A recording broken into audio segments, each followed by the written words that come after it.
नमस्कार दोस्तों, मैं ज्योतिषाचार्य डॉक्टर संध्या आपका स्वागत करती हूँ स्टार्स डिविनेशन में और आशा करती हूँ कि आप सभी स्वस्थ होंगे। दोस्तों, आज इस वीडियो के माध्यम से मैं आपको 15 जून को सूर्य का मिथुन राशि में होने वाले गोचर के बारे में बताऊंगी, जो कि बुधवार को दोपहर 11:58 पर मिथुन राशि में होगा और यह आपके जीवन पर यानी कि 12 राशियों पर कैसा प्रभाव डालने वाला है। इस वीडियो में मैं आपको ये सभी कुछ बताने वाली हूँ। तो आइए जानते हैं इस गोचर काल की अवधि के दौरान हर राशि के जातकों के जीवन पर कैसा प्रभाव देखने को मिलेगा। दोस्तों, आपको एक चीज और बताने जा रही हूँ कि ये भविष्य फल जो है आपकी चंद्र राशि पर आधारित है। तो बढ़ते हैं आगे। मेष राशि के लोगों के लिए सूर्य पंचम भाव के स्वामी होते हैं और अब सूर्य के मिथुन राशि में गोचर के दौरान ये आपकी राशि से तीसरे भाव में विराजमान होंगे। इसके परिणाम स्वरूप घर परिवार में आपके अपने पिता के साथ कुछ मतभेद संभव है या आपके पिता को कुछ स्वास्थ्य कष्ट हो सकता है। इसके अलावा आपको ये समय अपने भाई बहनों से मिलने वाले सहयोग में भी कुछ कमी ला सकता है। ऐसे में आपको उनके साथ अपने संबंध बेहतर करने की ओर अधिक प्रयास करने की सलाह दी जाती है। साथ ही भाई बहनों की सेहत को लेकर भी आपको अधिक सतर्क रहने की आवश्यकता है। हालांकि सूर्य की ये स्थिति धार्मिक कार्यों की ओर आपका रुझान बढ़ाएगी। निजी जीवन की बात करें तो इस समय किसी अजनबी के साथ आप एक नया रिश्ता जोड़ सकते हैं। वही प्रेम संबंधित मामलों के लिए भी यह समय अच्छा रहेगा, परंतु कार्य क्षेत्र पर आपको पहले से अधिक सतर्क रहने की जरूरत होगी, क्योंकि आशंका है कि कार्यस्थल पर आपके शत्रु लगातार आपकी नकारात्मक छवि बनाने की कोशिश करेंगे, इसलिए सावधान रहे। उपाय क्या करना है दोस्तों, आपको पक्षियों को दाना डालें व किसी गरीब को भोजन खिलाएं। तो आगे बढ़ते हैं दोस्तों वृषभ राशि की तरफ। वृषभ राशि के जातकों के लिए सूर्य आपके चतुर्थ भाव के स्वामी होते हैं और अब इसी गोचर के दौरान सूर्य आपकी राशि से दूसरे भाव में विराजमान होने वाले हैं। ऐसे में इस गोचर काल के दौरान आपके घर परिवार में कुछ कलह की स्थिति उत्पन्न होने की आशंका है। इसके अलावा किसी पारिवारिक प्रॉपर्टी या संपत्ति को लेकर भी परिवार के सदस्यों के बीच मतभेद हो सकता है। हालांकि आर्थिक पक्ष के लिहाज से इस दौरान आपकी आमदनी बढ़ने की संभावना अधिक रहेगी। ऐसे में यदि आप इस समय किसी प्रॉपर्टी या जमीन में कोई निवेश करते हैं तो आपको अच्छा फायदा होने के योग बनेंगे, परंतु स्वास्थ्य के दृष्टिकोण से आपको अपनी सेहत का खास ख्याल रखने की जरूरत होगी। खास तौर से इस समय जितना संभव हो बाहर का खाना खाने से बचें और केवल घर का बना खाना खाएं। साथ ही बासी खाने से भी परहेज करना इस समय आपके लिए उचित रहेगा। तो निजी जीवन को देखें तो दाम्पत्य जातकों के जीवन साथी को कुछ स्वास्थ्य कष्ट होने से परेशानी संभव है, इसलिए उन्हें अपने साथी की उचित देखभाल करने की सलाह दी जाती है। साथ ही इस समय कोई भी बड़ा निर्णय लेने से बचे और यदि फिर भी आप कोई बड़ा निर्णय लेना चाहते हैं तो अपने परिवार से सही सलाह मशवरा लेने के बाद ही किसी निर्णय पर पहुंचे। इस समय आपको अपने शब्दों के प्रति भी विशेष सावधानी बरतने की जरूरत होगी, अन्यथा परिवार के बीच आपकी छवि खराब हो सकती है। उपाय क्या करना है, आपको पितरों की पूजा करें, उनको चावल की खीर का भोग लगाएं। आगे बढ़ते हैं दोस्तों, मिथुन राशि वालों का राशिफल कैसा है। मिथुन राशि वाले जातकों के लिए सूर्य तीसरे भाव के स्वामी होते हैं और अब अपनी वर्तमान गोचरीय स्थिति में यह आपकी ही राशि में गोचर कर रहे हैं, इसलिए यह आपकी राशि से लग्न भाव यानी कि प्रथम भाव में स्थापित होंगे, जिसके परिणाम सूर्य का ये गोचर आपके स्वभाव में कुछ आक्रामकता लेकर आएगा। प्रेम संबंधों की बात करें तो वो जातक जो लव रिलेशन में है या शादीशुदा हैं, उनके जीवन में भी सूर्य देव की ये स्थिति कुछ समस्या या विवाद होने के योग बनाएगी। इसलिए जितना संभव हो हर परिस्थिति में खुद को शांत रखते हुए हर तरह के लड़ाई झगड़े से बचने का प्रयास करें, क्योंकि इस समय ना चाहते हुए भी आप छोटी छोटी बातों पर गुस्सा करते दिखाई देंगे, जिसके कारण सबसे अधिक आपके अपने परिवार के सदस्यों के साथ संबंध खराब हो सकते हैं। दाम्पत्य जातक इस समय लगातार अपने जीवन साथी पर हावी होने की कोशिश करेंगे। वहीं स्वास्थ्य के दृष्टिकोण से ये गोचर आपको छोटी मोटी कई परेशानियां देने वाला है, जिसके कारण आपको बुखार, सिर दर्द, जुकाम जैसी समस्याएं परेशान कर सकती हैं। इसलिए अपनी सेहत का खास ख्याल रखें और खास तौर से बदलते मौसम के दौरान अधिक सतर्कता बरतें। आगे बढ़ते हैं दोस्तों कर्क राशि की तरफ। कर्क राशि के जातकों के लिए सूर्य द्वितीय भाव के स्वामी होते हैं और अब यह ग्रह कर्क राशि के जातकों के द्वादश भाव में विराजमान हो रहा है। सूर्य की ये गोचरीय स्थिति आपके विदेश यात्रा पर जाने के उत्तम योग बना रही है। इसके अलावा कार्यक्षेत्र पर यूं तो आपके शत्रु इस समय सक्रिय होंगे, परंतु आप उन पर विजय प्राप्त करने में पूरी तरह सफल रहने वाले हैं। सूर्य का मिथुन राशि में गोचर होने से हालांकि यदि कोई मामला कोर्ट कचहरी में चल रहा है तो उसका फैसला इस अवधि में आपके पक्ष में आने की संभावना अधिक रहेगी। वहीं स्वास्थ्य के लिहाज से आपको इस समय अपनी सेहत के प्रति अधिक सतर्क रहने की जरूरत होगी। साथ ही आपको अपने पार्टनर व जीवन साथी के स्वास्थ्य का भी खास ख्याल रखना होगा, क्योंकि उनकी सेहत में ये गोचर कुछ गिरावट लेकर आ सकता है। उपाय क्या करना है आपको? गाय को हरा चारा खिलाएं, साथ ही गरीबों व जरूरतमंदों में हरी सब्जियों का दान करें। आगे बढ़ते हैं दोस्तों, सिंह राशि के जातकों के लिए सूर्य आपके प्रथम भाव के स्वामी हैं और इस गोचर के दौरान सूर्य आपकी राशि से एकादश भाव में स्थापित होंगे। सिंह राशि वालों के लिए सूर्य के गोचर की ये स्थिति आर्थिक जीवन में अलग अलग स्रोतों से लाभ प्राप्त होने के योग बनाएगी। इसके अलावा इस समय आपकी आमदनी में भी वृद्धि संभव है, जिससे आपकी आर्थिक स्थिति तो बेहतर होगी ही, साथ ही समाज में भी आपका मान सम्मान बढ़ेगा। वहीं प्रेम संबंधों के लिए भी समय उत्तम रहेगा, क्योंकि इस दौरान आप अपने रिश्ते में आ रही हर गलतफहमी को दूर करने में सफल होंगे। हालांकि सूर्य देव की इस स्थिति के कारण आपका स्वभाव कुछ जिद्दी हो सकता है। ऐसे में अपने स्वभाव में सही बदलाव लेकर आए। पारिवारिक जीवन में भी ये समय दोस्तों और प्रियजनों से आपको पूरा सहयोग देने वाला है। साथ ही कार्यक्षेत्र पर नौकरी पेशा जातकों को अच्छा प्रमोशन मिलने या खुशी की अनुभूति होगी। उपाय क्या करना है आपको? नियमित रूप से मां कात्यायनी की आराधना करें और उनके मंत्रों का जाप करें। आगे बढ़ते हैं दोस्तों कन्या राशि की तरफ। जिन लोगों की चंद्र राशि कन्या है उनके लिए सूर्य द्वादश भाव में स्वामी के रूप में स्थित है। अब मिथुन राशि में अपने गोचर के दौरान ये आपकी राशि से दशम भाव में स्थापित होंगे। सूर्य का ये गोचर सबसे अधिक है, आपको अपने कार्य क्षेत्र में भाग्य का साथ देने का कार्य करेगा, क्योंकि इस समय करियर में आपकी उन्नति होने के प्रबल योग बनते दिखाई दे रहे हैं। इस दौरान नौकरी पेशा जातक भी अपने कार्यस्थल पर पहले से अधिक अच्छा प्रदर्शन देने में सफल होंगे, जिसके परिणाम स्वरूप उन्हें अपने बॉस या अधिकारियों से अच्छा प्रमोशन मिलेगा।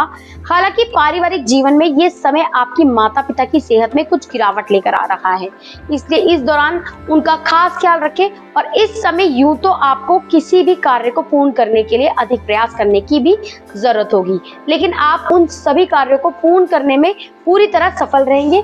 बावजूद इसके आपको खास तौर पर फालतू चीजों में अपना समय ना बर्बाद करने की भी सलाह दी जाती है।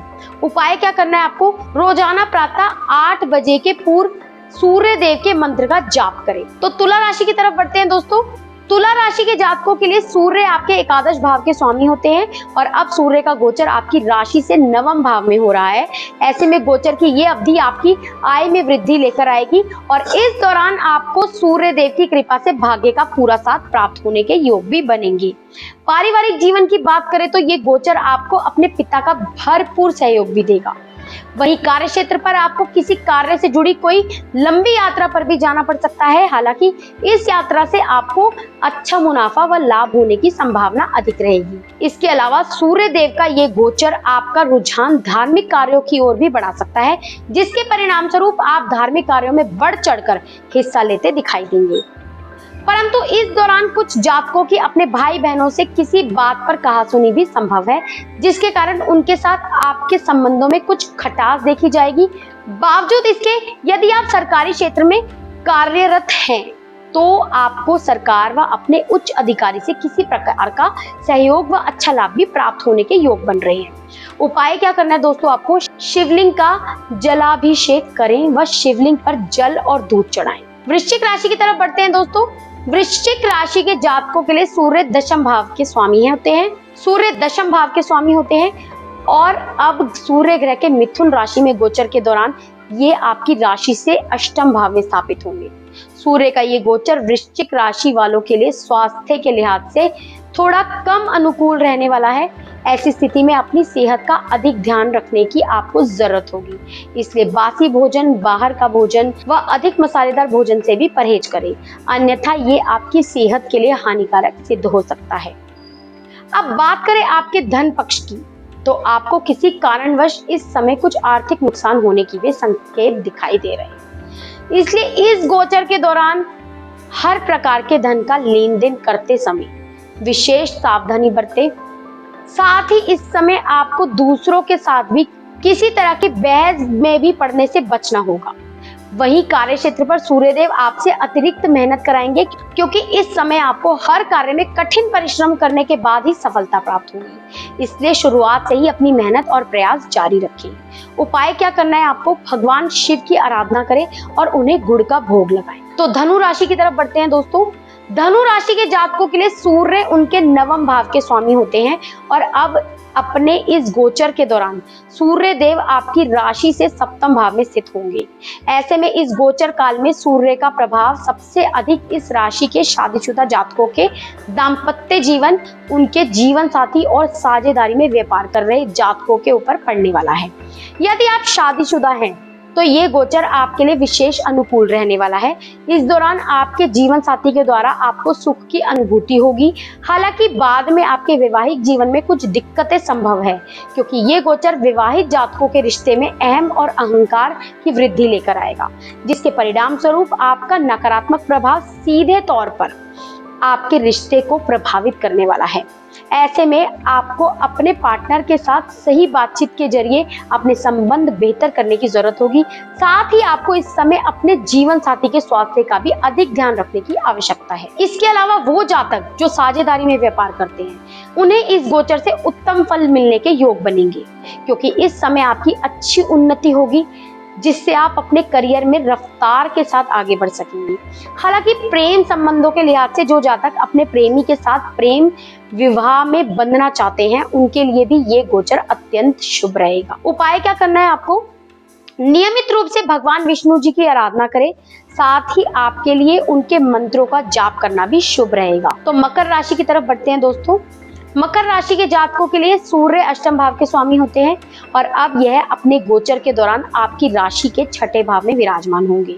ऐसे में इस गोचर काल के दौरान आपको हर कार्य को पूरा करने में अधिक मेहनत करने की जरूरत होगी, क्योंकि आशंका है कि इस समय आपको अधिक ऊर्जा की आवश्यकता अपने काम में पड़ने वाली है। साथ ही आपको अपने विरोधियों के प्रति भी अधिक सतर्क रहने की जरूरत होगी, क्योंकि यूं तो इस अवधि में वे सक्रिय होने, परंतु आप उन पर विजय प्राप्त करने में भी पूरी तरह सक्षम रहने वाले हैं। ये गोचर आपको पहले से अधिक ऊर्जावान बनाएगा, जिसके परिणाम स्वरूप आप कार्यस्थल पर हर कार्यों को फुर्ती से करते दिखाई देंगे। हालांकि आपकी फुर्ती और रफ्तार देख आपके अन्य सहकर्मी आपसे कुछ नाराज भी हो सकते हैं। ऐसे में आपको खास सलाह दी जाती है कि कार्य क्षेत्र पर अपने साहस और आत्मविश्वास को बनाए रखें व किसी भी प्रकार के नकारात्मक विचारों को अपने ऊपर हावी न होने दें। अब बात करें आपके आर्थिक जीवन की, तो यदि आपने कोई ऋण या लोन लिया हुआ था, तो इस अवधि के दौरान आप इसे चुकाने में सफल रहने वाले हैं। वहीं जिन जातकों का कोई मामला कोर्ट कचहरी में चल रहा था, तो सूर्य देव की कृपा से इसका फैसला भी आपके पक्ष में आता हुआ दिखाई दे रहा है। उपाय क्या करना है आपको? अपने पुत्र या पुत्र समान व्यक्तियों को उपहार स्वरूप पीले वस्त्र भेंट करें। कुंभ राशि की तरफ बढ़ते हैं दोस्तों। कुंभ राशि के जातकों के लिए सूर्य अपने अष्टम भाव के स्वामी होते हैं और अब सूर्य के मिथुन राशि में गोचर के दौरान ये आपकी राशि से पंचम भाव में स्थापित होंगे। ऐसे में सूर्य के इस गोचर के प्रभाव से सबसे अधिक दाम्पत्य जातकों को अपनी संतान पक्ष की ओर से कुछ परेशानी होने की आशंका रहेगी, फिर चाहे वे समस्या उनकी शिक्षा से संबंधित हो या स्वास्थ्य से। परंतु इन समस्याओं के कारण आपको मानसिक तनाव से दो चार होना पड़ेगा। अब बात करें आपके प्रेम संबंधों की, तो इस अवधि में आपका अपने प्रेमी के साथ किसी कारणवश तकरार व विवाद संभव है, जिसके परिणाम स्वरूप आपकी लव लाइफ में दूरियां देखी जा सकती है। हालांकि यदि आप शादीशुदा हैं, तो यूं तो ये गोचर आपके जीवन साथी को लाभ देने के योग बनाएगा, लेकिन बावजूद इसके उन्हें स्वास्थ्य से जुड़ी समस्या भी परेशान करती रहेगी। इसलिए आपको इस समय खास तौर से अपने जीवन साथी के स्वास्थ्य का खासा ख्याल रखने और जहां तक संभव हो तली भुनी चीजों से परहेज करने की सलाह दी जाती है। उपाय क्या करना है दोस्तों? आपको रविवार के दिन तांबे का दान करना आपके लिए अनुकूल सिद्ध होगा। तो आगे बढ़ते हैं दोस्तों आखिरी राशि यानी कि मीन राशि की तरफ। मीन राशि वाले जातकों के लिए सूर्य उनके षष्ठम भाव के स्वामी होते हैं और वे अब इस गोचर के दौरान आपकी राशि में चतुर्थ भाव में विराजमान होंगे। ऐसे में सूर्य के इस प्रभाव से आपके घर परिवार में कुछ वाद विवाद की स्थिति उत्पन्न होने की आशंका रहेगी। ये गोचर आपकी माँ की सेहत में भी कुछ गिरावट लेकर आएगा। खास तौर से यदि आपकी माँ पहले से ही किसी रोग से पीड़ित है तो इस दौरान उनकी समस्या बढ़ सकती है, इसलिए आपको उनकी उचित देखभाल करने और जरूरत पड़ने पर उन्हें किसी अच्छे डॉक्टर के पास लेकर जाने की सलाह दी जाती है। अब बात करें आपके कार्यक्षेत्र की, तो इस समय यूं तो आपको कार्यस्थल पर कुछ परेशानियों से दो चार होना पड़ेगा, परंतु आप अपनी मेहनत व समझ से इन सभी परेशानियों का सामना करने में भी सफल होने वाले हैं। हालांकि आपको कोई भी निर्णय जल्दबाजी में ना लेते हुए सही सोच विचार के बाद ही किसी भी फैसले पर पहुंचने की जरूरत होगी। इसके अलावा सूर्यदेव कई जातकों को भूमि, भवन आदि से भी अच्छा लाभ होने के योग बनाएंगे। वहीं वो नौकरी पेशा जातक जो अपनी वर्तमान नौकरी में परिवर्तन का सोच रहे हैं, उनके लिए ये भी अवधि विशेष अनुकूल रहने वाली है, क्योंकि इस दौरान आपका कार्य क्षेत्र से संबंधित अच्छा स्थान परिवर्तन भी होने की संभावना बनाएगा। उपाय क्या करना है आपको? अपने पितरों के नाम से किसी भी मंदिर में अनाज का दान करें। तो दोस्तों, उम्मीद करती हूँ कि आपको ये गोचर की वीडियो पसंद आई होगी। ठीक है, ऐसे ही मैं आपके लिए और भी बहुत सारी वीडियोस लाने वाली हूँ। दोस्तों, आप लोगों का बहुत सारा प्यार मुझे मिल रहा है, जिसके लिए मैं आपको धन्यवाद कहना चाहूंगी।